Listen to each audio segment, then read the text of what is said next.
Salutare tuturor! Astăzi mutăm IMS-ul, cel de-al doilea. Acesta este un proiect neînceput. Este o mașină care a fost de familie, s-a utilizat în regim de familie, nu de off-road. Este un proiect care va necesita multă muncă, dar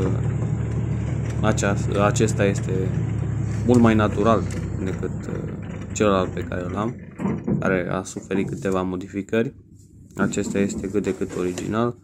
Avem cutie și avem motorul pe benzină pus pe el.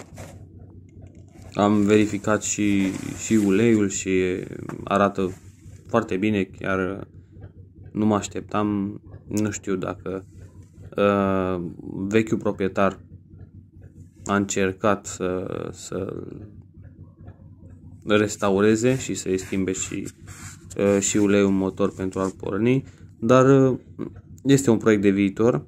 După ce terminăm partea cu frânele spate la IMS-ul de pădure, încercăm să pornim motorul, să vedem în ce condiții este pe acest IMS. Direcția este foarte bună la el. Am auzit câteva bătăi de la grupul față, dar o să inspectăm și vedem despre ce e vorba. Este un IMS acoperit, nu este cu prelată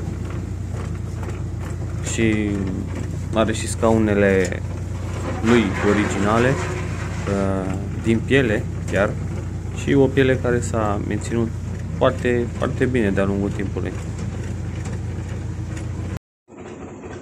S-a lăsat seara.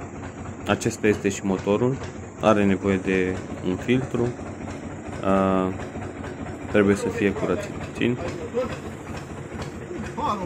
poate va mai trebui și ceva reglaje și un electromotor, dar vom vedea. Curând am să revin și cu un alt episod de la IMS-ul de pădure și dacă v-a plăcut și sunteți interesați de ceea ce fac, abonați-vă și dați un like.